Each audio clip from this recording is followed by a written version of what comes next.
I am ashamed to call myself a gamer. Now, before everyone kind of jumps on board and this is just clickbait or whatever you want to look at it like, um, I'm serious. Uh, just felt like I had to make a video about this. The video game demographic or enthusiasts or how in all branches of it. So when I'm talking about video games, and I'll give some examples here, why I feel like I'm ashamed to be, you know, in that ballpark. It just feels like we are the epitome of just sleazy sometimes. And it just really got to me.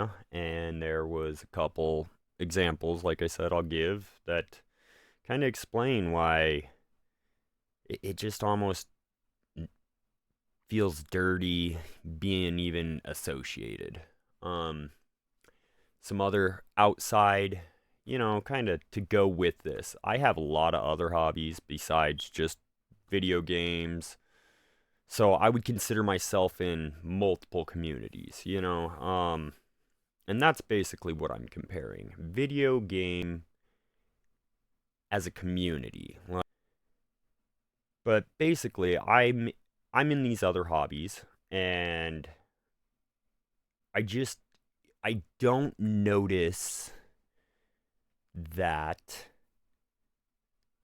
they're just not as sleazy. I don't know how else to say it. They're just not as sleazy. Okay, so I'm going to just start in example 1.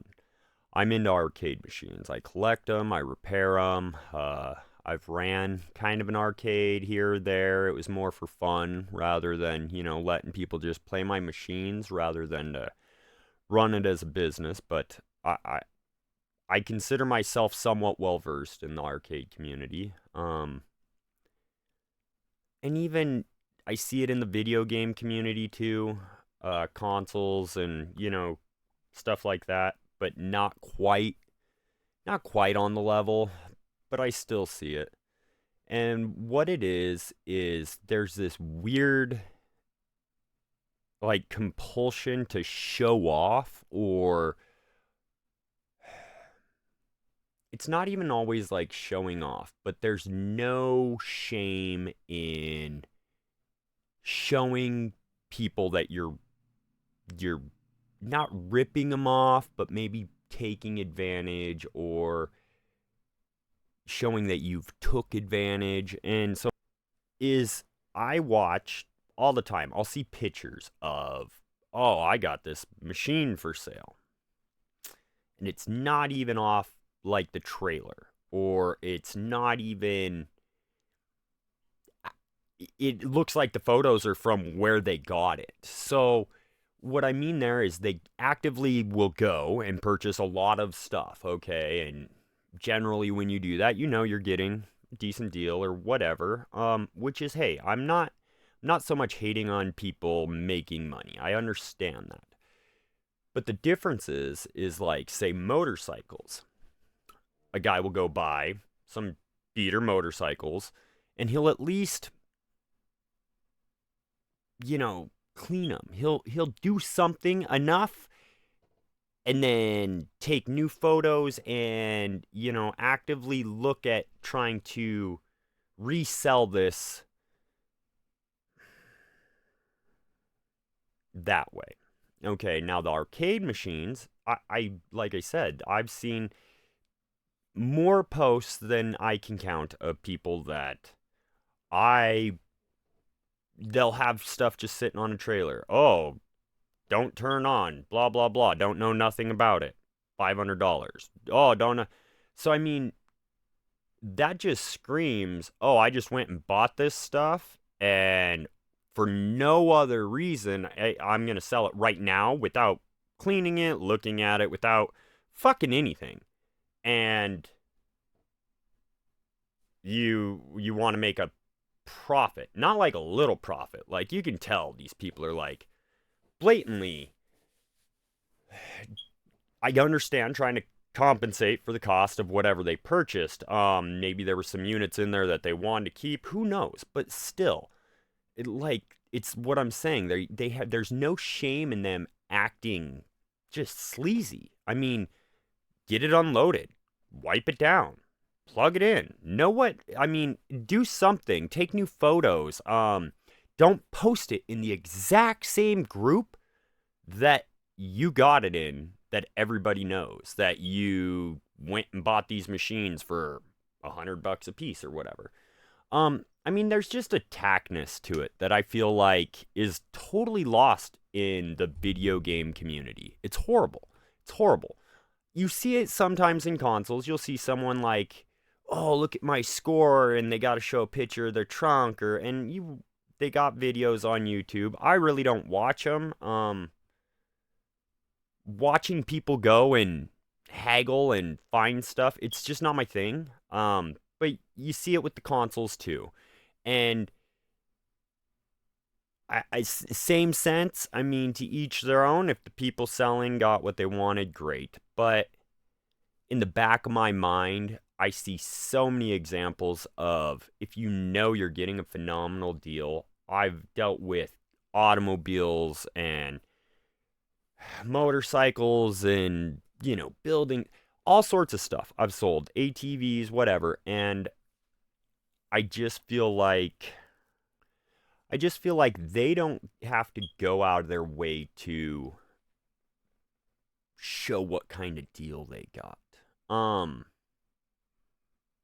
Okay, so while we're on that, we're just going to transition, because that's kind of, the one thing there is just, you can, the blatant, they got this for nothing and they're just trying to, without putting any effort into it, trying to flip it.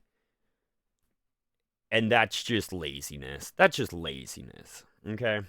So, on a couple other things, that's example 1. Some of these will tie into that. Example 2, and this kind of ties into the arcade machines, is, okay, as a video game community, I want my kids to get into gaming, or I want to introduce other people to gaming, or at least enlighten them that it's not like a horrible thing. You don't have to be addicted. You don't have to play 40 hours a week. There's games that can assist you in reading or whatever you need. Like, there's learning blocks that are in video games that I think are good. With that being said, there's people out there that I feel like promote products for no other reason than monetary gain, with the idea that the consumer more or less is getting screwed. And here's the example, is I see these homemade arcade machines that some guy in his garage builds, a cabinet and puts a 60-in-1 in, or, a Game Elf or some variant of a multi-board in these things, and then proceed to sell them for exorbitant amounts, playing on people's nostalgia. And what I mean by that is, it's fine if these people, I guess, want to pay that price, but if you look at any arcade place, any arcade collector, any arcade forums, most people that are out there purchasing arcades or are actively looking for arcades are actively not looking for multicades. There may be an exception if you have an original cabinet that's been converted, and that original cabinet is something that's a little desirable. But outside of that, you're basically selling a product that you're feeding off their nostalgia. You're feeding off their nostalgia, and then you're selling them crap. at exorbitant prices. Like there's a local guy posts on Facebook Marketplace. He makes claims he's made over 100 of these things that range from minimum $1,000 up to $2,200. I think the cheapest one's actually like $1,500, but that seems excessive. So basically, this guy's potentially made $100,000 off of making these cabinets, which, hey, woodworker, good for you, whatever. But they're not, there's original, just pub style thing, and the stuff inside them is cheap junk. So what I'm getting at here is I see these things pop up for sale. The people buy them. They pay $2,200 for one of these things. And then in 4 months realize it's not, you're not going to use it as much as you thought. Like any new toy, it's cool, and then it turns into the normal use type of thing. Well, at $2,200, that's freaking ridiculous for normal use. Then what happens is, okay, well, we don't need this. We'll try and sell it. Well, I just told you, anyone that's buying arcade machines, besides, I guess, general public that doesn't know better, and nothing against them, doesn't buy multicades. So to watch these people who are supposed to be video game enthusiasts. Why do you build arcade machines? Oh, I love arcades. I grew up with them. I'm trying to get my passion out to these people. Bullshit. Bullshit. This is you trying to make money. And taking advantage. You're not letting them know that the equipment, the hardware in there's junk. It's not worth anything. You're putting a $40 60-in-1 board in some of these. Like, it's ridiculous. The monitor, not worth anything. And the cabinet, even if you had a gutted, is not worth anything. Nobody out there wants a Tom Shot built cabinet. So that gets to me. That's just taking advantage. It's Christmas. You see these ads, and man, if you want to do that, why not at least make them model a desirable cab? I'm not huge on reproduction, but hey, I would take a reproduction, like Pac-Man looking cabinet with that multicade over a totally original that no one is going to want. So that's example 2 of just, again, we're supposedly, like any other community, I know people that just give dirt bikes to people so that their kids can learn to ride, and, oh, you need a helmet. It totally different. You get into this video game mentality, and you're not trying to get other people into gaming. You are seeing, what can you make off of other people? How can I resell? How can I, build my own brand thing and try and sell it to people? Or streaming. You're trying to do videos, and however you look at it, it's turned into just a money manipulation. There's no purity.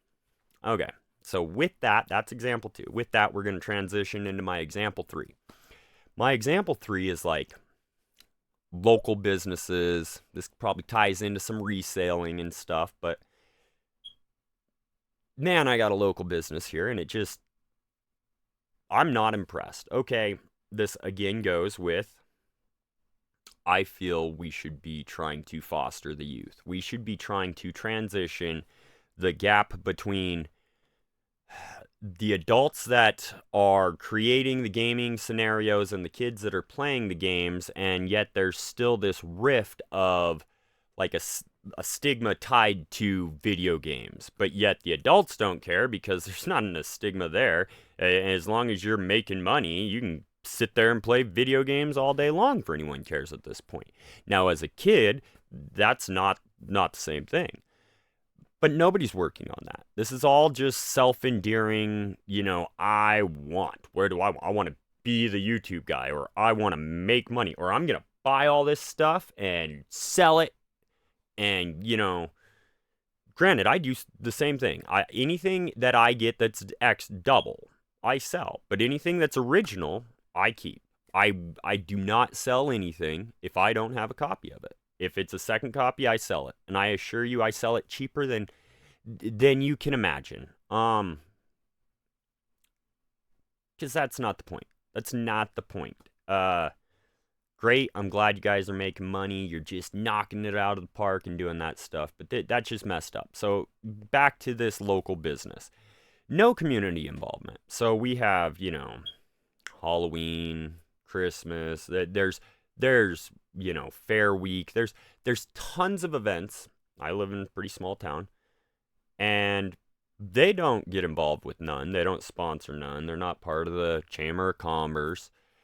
You go in there, and it's got 2 arcade machines that, again, are homemade, unlicensed. That was the other thing on the selling the arcade machine. To be very clear, those are all unlicensed, and the fact that this guy's bragging that he's sold well over 100 of them and made all this money by selling ROMs he doesn't own, dirtbag. Total dirtbag. Freaking get creative. Like, come up with something else. That is, you are making money off of everybody else's hard work, and all you're doing is putting together a shit sandwich. It is. So, back to the current, the local one. It's got these couple machines, and they're the unlicensed 3000 hyper, who freaking knows, they got everything. That rubs me wrong, but hey, at least kids are gonna try and play them. So I'm kind of, I think you should do it the right way. You should get shit licensed. If you think you're gonna run a business and want to be a big boy, you should do it right. But at the same sense, at least they're trying to get the kids to play I guess. But no community involvement, no free days, no nothing. Okay, I have an arcade in my garage, and I'll host free days and let kids come over and just play. But this guy can't. Okay, so the other thing is, what with that right there, the licensing in a business. Okay, whatever happened to that? Like, the new business model is just set up a bunch of consoles and games and VR. I remember not long ago when VR was coming of age, and to set up a VR business, you have to license right. You can't just let anyone play your games that you bought personally. That's not the gig, okay? And yet, in the last couple years, I've seen that just right out the window. Right out the window. No one cares. Licensing, plagiarism, anything like that. That's a thing of the past, and I don't understand it. I don't understand where we're celebrating them too. Like, you guys watch them and stuff all the time. They're all over. I mean, everybody's dream. Oh, I'm gonna open up a game store and do reselling and woohoo, and you guys are. It's just crooked. I mean, if you're gonna do it right. I'm not saying all of you are bad. I see some places that have legit arcades, stuff like that, but I see tons that have nothing but unlicensed stuff in them. PSVR, multi-cade machines, and just a bunch of unlicensed stuff, and you're gonna make money off it. That's just wrong. It's illegal.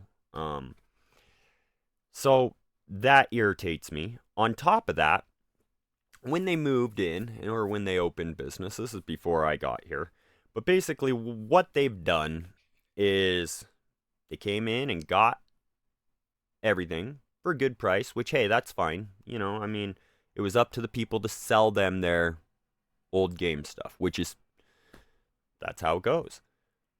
What's weird, though, is you go in there and they don't really offer it back up for sale. So it's not like hey, support your community and come here and we'll buy your stuff and come and we'll sell you, we'll make you good deal, like a in and out transactions. Not only do we buy stuff, but we sell stuff. And the selling stuff is very, very limited.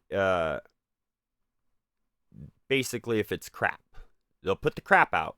But if it's anything else, they don't even put it out. So basically, you got this community that sold you their stuff, and Lord knows what's in there, whatever.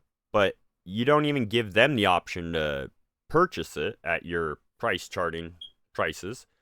Um, that's just weird to me. That's just weird.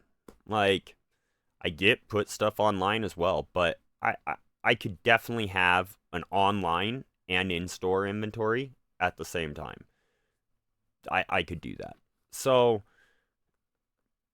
that just, I don't know. That's the whole licensing, how they handle their, they get their stuff, but then don't put it out, and no community involvement, no spot.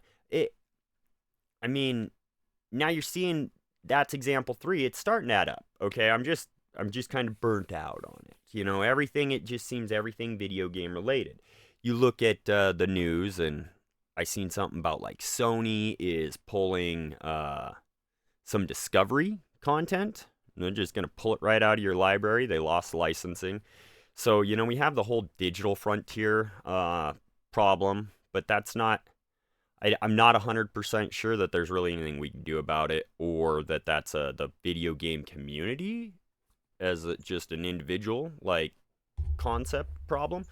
I feel like that's probably bigger, broader scope. I think there's bigger things playing than just the video game community can control there. Um, So then we get to the final one. Okay, so I'll just stop at 4. I could go on and on, but we'll just stop at 4 today. My 4 examples of why I'm ashamed to call myself a gamer at this point. Um, this one really irritates me, and I'm not going to go way into depth on this because there's tons of videos on it, and I'm not trying to cherry pick off of other people's stuff there. Okay, but the completionist, and there's a new fraud, potential allegations, and, videos done by Carl Jobst and ordinary gamer, ordinary gamers, ordinary gamer guy, ordinary gamers. I'd have to look, but there's multiple videos.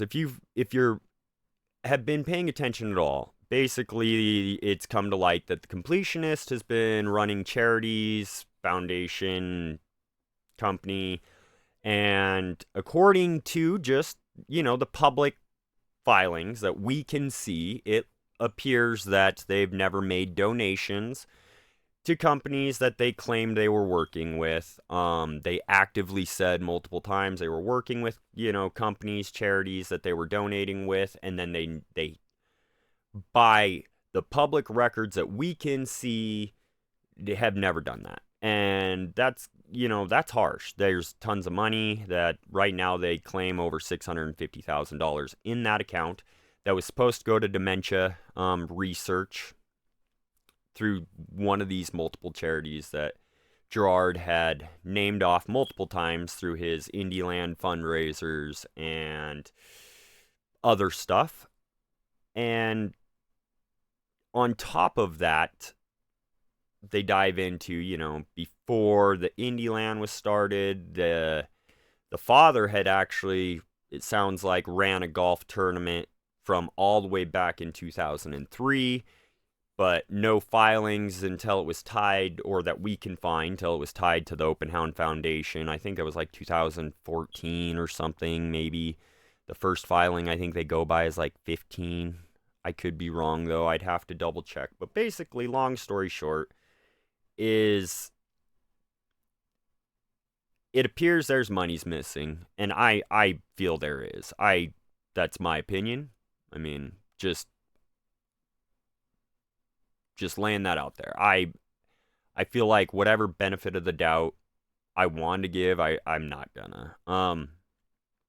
To me, it just spews like family.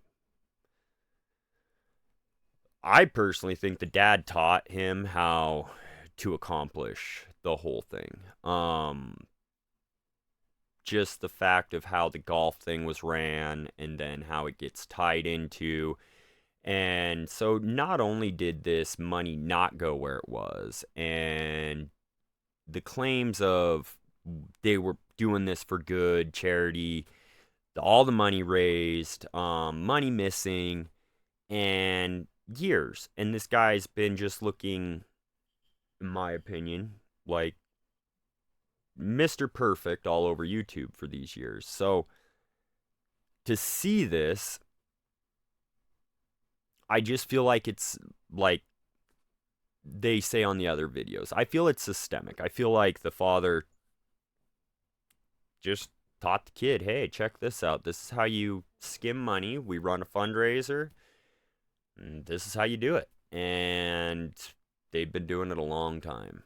And that's just icing on the cake. That's one of the bigger YouTubers out there. I'm sure, I don't watch everybody. I didn't really watch him. I was never a fan of his, but again, his persona was a good guy.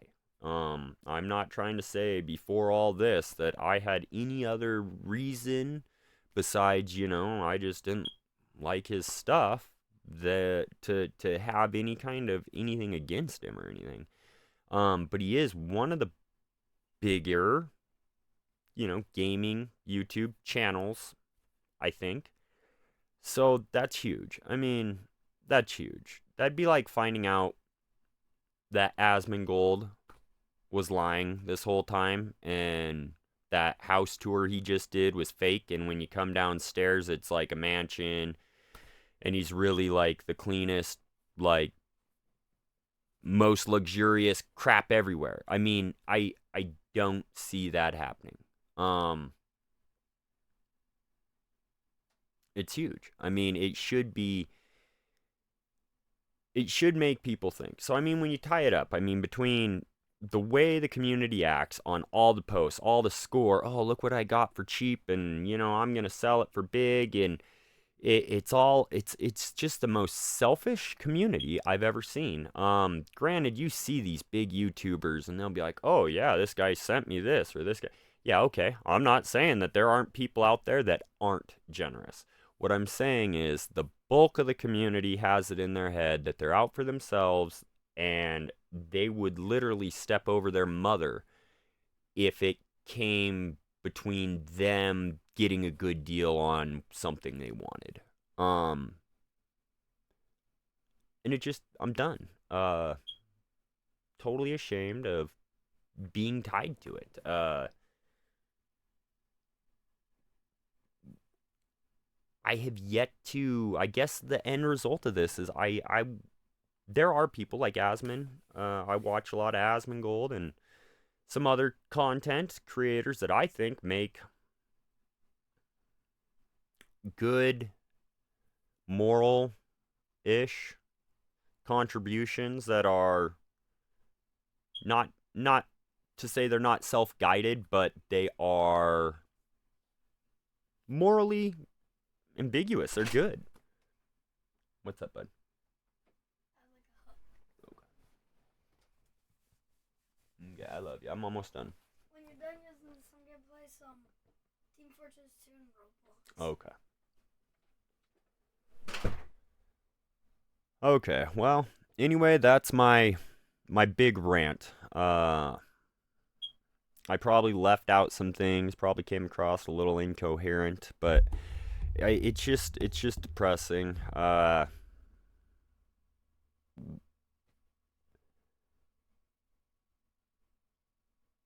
don't know.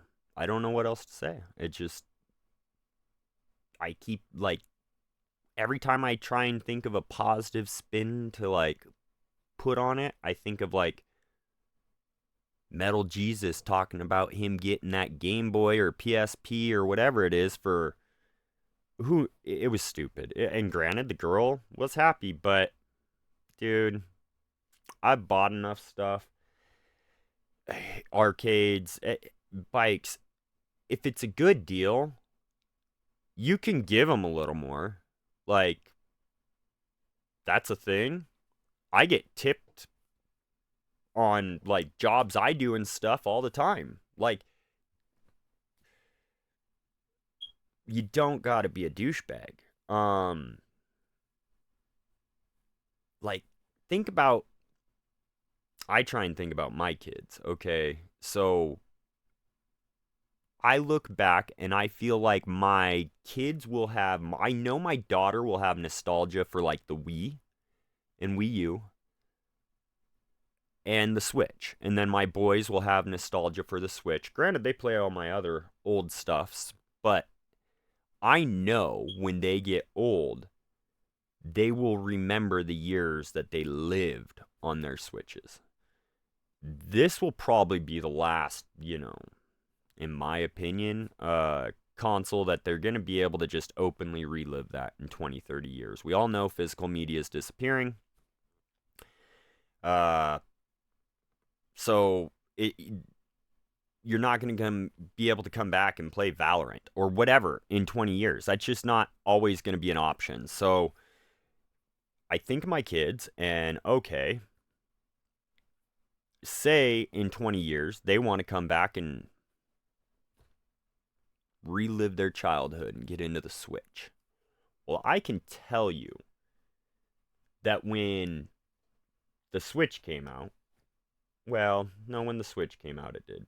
When, like, the NES came out, people weren't doing this. When the Super came out, people weren't doing this. N64, man, maybe people were starting to collect some of that older stuff, and starting to maybe put together a collection. But what I'm getting at is